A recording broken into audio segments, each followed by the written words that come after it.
1.5, and they're away.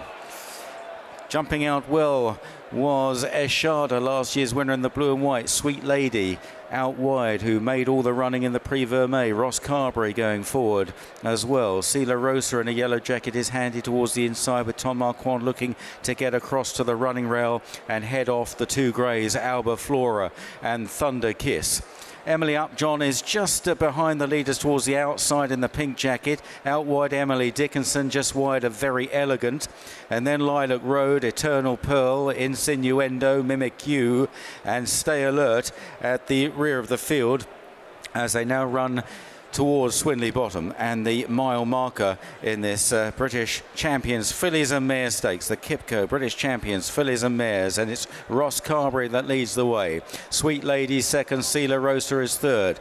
Then in fourth is Eshada, Alba Flora is fifth on the inside. Thunder Kiss is next from Eternal Pearl as they now emerge out of Swinley Bottom.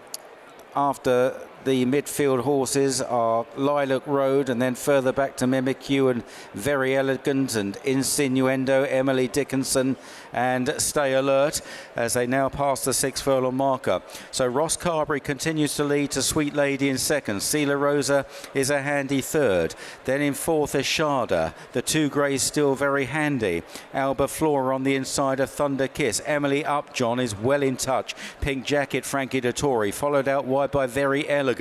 Then Lilac Road just behind Thunder Kiss. Mimic You is back on the inside. Emily Dickinson wider from Insinuendo and Stay Alert as they now run into the home turn with just over 3 furlongs left to cover. Fairly steadily run race perhaps. Ross Carberry kicking from the front from Sweet Lady and Sela Rosa, followed by Eshada, who travels well, shadowed by Emily Upjohn. Very Elegant is pulled to the outside, chasing hard Alba Flora from Thunder Kiss, and then Elegant Pearl down the home run. A wide open race. Emily Upjohn now being produced by Frankie Dettori to lead on the outside of Eshada. Is Emily Upjohn that gallops into the lead from Eshada. Ross Carberry, then Thunder Kiss. Lilac Road stays on, but entering the final furlong, it's Emily Upjohn. She's out clear. She's 2.5, 3 lengths clear of Thunder Kiss giving chase, but they're all chasing in vain, and Emily Upjohn bounces back to win the QEII British Champions Fillies and Mares from Thunder Kiss and Insinuendo second and third,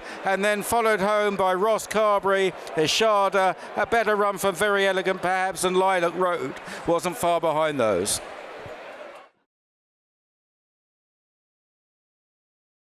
Six furlongs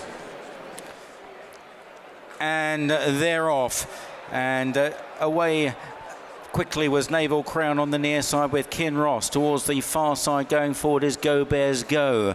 Over there with Double or Bubble and Brad the Brief and Art Power as they split into 2 groups. On that far side still 2 is Ventura Diamond from King's Lynn and Tenebrism. And then further back to Fresh Rohan held up at the back of that group. Gulliver in that group with Garrus as well. Down the near side Naval Crown leads Stable Companion Creative Force, followed by Kinross. The bright yellow jacketed Perfect Power. Then Run to Freedom and Castle Star, and Vadream is restrained at the back of the field as they head on now towards the final 2.5 furlongs. Hard to say which side is in front. Naval Crown on the extreme right with Creative Force and Kinross. They're coming down the centre, and then Perfect Power on the far side. Go Bears Go is now taken on by Art Power, Ventura Diamond, and also finishing well is Tenebrism as Kinross now takes it up on the centre, in the centre group. Kinross centre head, 2 lengths to Creative Force and Run to Freedom. Far side Tenebrism and Rohan finishing well, but Kinross in the form of his life going to follow up his foray win, and Kinross wins easily from Run to Freedom on the near side of Creative Force. Far side Rohan, and then behind those Tenebrism, Perfect Power and late headway from Vadream.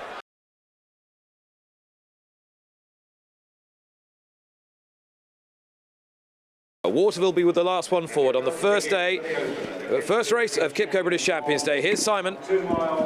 And they're off. and True Shan just misses half a beat, leaving the starting stalls, and Holly Doyle looking to drop in, perhaps get a little bit of cover as they race through the early stages, with Quickthorn, the leader from Trawlerman in the blue jacket, on the running rail. Out wide is Wordsworth, and they're followed then by True Shan close up, and nearly a line of 4 as they race towards the winning post. And Holly Doyle definitely just trying to restrain True Shan and getting behind now. Didn't want an early battle. And with True Shan is Coltrane, a bit short of room for a moment there. Elderov is right on the fence, then Stratum, and Waterville is about 4 lengths behind. A little bit messy in the early stages here. Waterville out of trouble at the back. Ryan Moore content to look on. Of course, he came from last place to win the Irish at Sarowich last time. They're entering the final mile and a half now, passing the King George start, and Quickthorn striding on by a couple of lengths or so to Trawlerman in second. 2 lengths more then back to Wordsworth, a half length to the favourite True Shan, who's trying to win for the 3rd year running. They're followed by Coltrane and Elderov, 2.5 lengths to Stratum, and a similar margin back to Waterville, who'll be a good 15 to 20 lengths off the leader, which is Quickthorn, as they run downhill towards Swinley Bottom.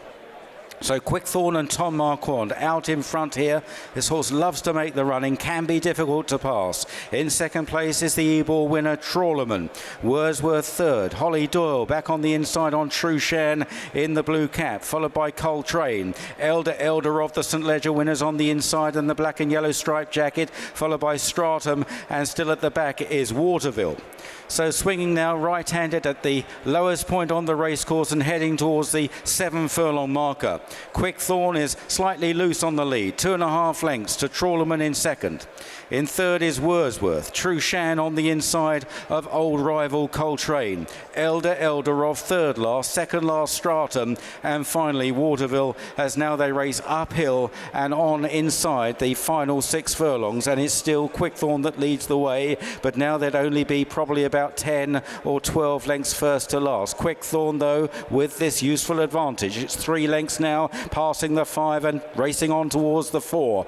It's Quickthorn clear of Trawlerman in second place, then Wordsworth on the outside with the white blaze, and behind these True Shan on the inside from Coltrane. Stratum is pushed along, Elderov still locked away towards the running rail, and Waterville is now being asked some questions at the back of the field as they run into the home turn. Quickthorn joined now by Trawlerman. It's Quickthorn by only a head to Trawlerman. True Shan being angled out by Holly Doyle, looking for an out on the outside. Coltrane. Wordsworth didn't get the best of runs there. Elderov in behind these down the home run inside the final 2. Trawlerman took it up, but only briefly, and here is True Shan and Coltrane, the 2 Doncaster Cup battlers, and racing on towards the final furlong. True Shan on the far side, Coltrane on the near side. They have it between them. Trawlerman back in third, Coltrane net just in front by a nose, but True Shan is fighting back on the far side, and he's beginning to get there. True Shan and Coltrane head to head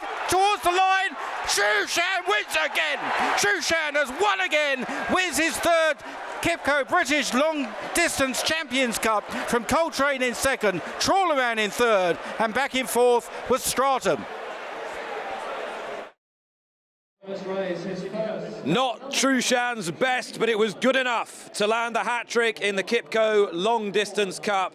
This was the race, this was the day that propelled Holly Doyle to stardom 2 days ago. True Shan, her greatest friend, her greatest ally, has dug it out where it mattered here and has got the better of a bitter, pulsating duel with old rival Coltrane, has reversed the Doncaster Cup form. You never sensed this grand stayer was truly happy. From the minute he was in the stalls all the way round, snapping on and off the bridle, occasionally in trouble, locked in a pocket, came out and really, with the reins loose, flung at him, he had to deliver when it mattered, and he did. Wouldn't mind seeing the head on. They've come close, and True Shan's borne out from the rail into Coltrane. I think they'll call a steward here.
Here's Simon Holt for the QE2 of 22. The straight course, and they're off. And a slow break from Inspiral. Fell out of the gate, lost a few lengths, but they haven't gone herring off, so the damage may not be too great. As the lead is held by Jadoomi in the early stages, it's a steady pace. El Drama on the far side of the blue-jacketed Modern Games, then Tempest together with the Revenant, then Radobarg and Check and Challenge with Bayside Boy and Inspiral now restrained in last place, but not too detached after that slow start at the beginning of this Queen Elizabeth II Stakes. And out in front, Jadoomi now goes a length and a half ahead of El Drama in second. 2.5 lengths to Modern Games in third. The pace may be lifting a little bit. They're more strung out than they were. Tempest and the Revenant, fourth and fifth from Radobarg and Check and Challenge, and then Bayside Boy, and still Frankie Dettori hanging on to Inspiral at the back of the field. They're inside the final half mile now. They've passed halfway. And Jadoomi continues to lead by a couple of lengths to El Drama in the slipstream. Modern Games about to be produced seemingly by William Buick. Then Tempest Inspiral now pulled out by Frankie Dettori. She's coming with her run but has to be shaken up, and these leaders may take a bit of reeling in. It's Jadoomi, El Drama and Modern Games. Then Tempest Inspiral still getting closer, needs to find more. Just over a furlong left to go. Jadoomi on the far side of El Drama and Modern Games. Bayside Boy and Check and Challenge are finishing well. Inspiral looks beat, racing up towards the line. Bayside Boy flashing home far side of Jadoomi. Modern Games near side, and Bayside Boy, what a turn of foot, wins the QE2. It's tight second between Jadoomi and Modern Games. Then Check and Challenge, El Drama and Inspiral well beaten after that tardy start. Tom, that was one heck of a performance. How did it feel from your point of view? Oh, absolutely mega. Look, obviously this fellow was a spare ride, and usually when you get Group 1 spares, you're up against it. But look, Richard and Roger were really keen that the surface was going to help, the blinkers were going to help, and obviously he's off the back of getting his head in front, which does a horse's confidence a lot of good. But look, fantastic to walk away from Champions Day with another winner, and they're hard to come by. It seemed like a sort of early gallop was quite slow. Was it fairly tactical, that race? Yeah, to be honest, I was really worried. We weren't going very quick, and I was further back than I wanted to be. But look, he obviously enjoyed chasing them down, and from the two, there was never a moment that I didn't think he was going to get there. He was really sailing home. Sensational. Well done. Thank you. Cheers, Mike.